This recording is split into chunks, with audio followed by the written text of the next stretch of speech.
Welcome. This is number 5. Happy almost New Year. It's the last day of 2019. And I'm finishing this year strong. I did 30 minutes of my cardio. And again, as I've said previously, mix and match your cardio so that it works for you. I've been rather sick. We've had lots of colds going through the house this past winter. So I haven't been able to do my usual cardio. I love running, but every time I run, I've been getting a real chesty cough. So I feel really lucky. I know there's the Peloton ads that everyone hates. Well, not everyone, but I know there's been a lot of media frenzy about how ridiculous it is that this husband would buy his wife a Peloton. I have to admit, several years ago, I asked my husband for an exercise bike because I have 2 small kids, and sometimes it's only after they've gone to bed that, because I like doing physical activity, that's the one time in my day I can squeeze it in once they're sound asleep. So, just to kind of give the other side of the Peloton frenzy opinion, it can be useful to have an indoor bike. I used it today because, again, running is not working for me right now. I'm just taking a little downtime until everything clears up in the chest. And biking's a lot easier, so I can breathe better. I'm not coughing. It's not worsening my symptoms. So, yeah, if you're able to, sometimes you can find them secondhand, that they're still in good condition. Look out for deals. Or maybe you belong to a gym and there's one accessible there. And it can be great in the wintertime when it can be cold. Some parts of the country are really rainy, to use it. So again, 30 minutes. I'm finishing out this year, getting my 30 minutes of cardio, kind of biking and doing some low intensity activity to get my heart rate up. And so it doesn't matter how you do it. So if this works for you, definitely do it. I want to give a stretch for the quads. I showed one the other day lying down. Sometimes getting down to the ground is really tough, so I want to give a standing variation to the quads as an alternative. So the quads again go from your hip down to your knee. I'm going to do it with a chair here and put my hand against the wall for balance as I'm transitioning. And you'll notice as I bring my right leg up, my knee is slightly behind. If you don't need the wall, you don't have to use it. It can be a little bit of a balancing activity.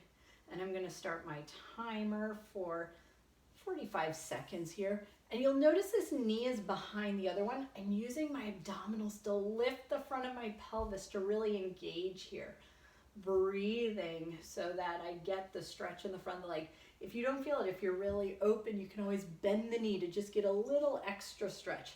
If it's too intense, of course, you don't have to do that. Holding on to a wall again if balance is an issue. Breathing here in and out. And again, 45 seconds is the amount of time that really allows these muscle fibers to lengthen and change shape, which is what you want to do if you have a tight muscle. So right here, this is 45 seconds. I'm going to switch sides to the other one, and this side can feel different. So bringing it up, breathing here. And again, if you want a little more intensity, you can bend the front knee, breathing here. In and out. And again, I'm feeling the front of my pelvis lifting up. Sometimes you call these the headlights. They're kind of tipping up, and the quads actually insert right into that bone. That's the headlight bone. And so that's why you'll feel an intenser stretch as they're kind of lifting up, core engaged again for posture. So there's not any overarching in the low back. We're almost there. Breathing, you can use hand or not, playing with balance if that's okay, if it doesn't feel unsafe. And then that's 45 seconds, bringing it down. You can repeat this to each side if you want to. 2-3 times, getting that stretch to lengthen those muscles. And so now I'm going to do a little bit of core.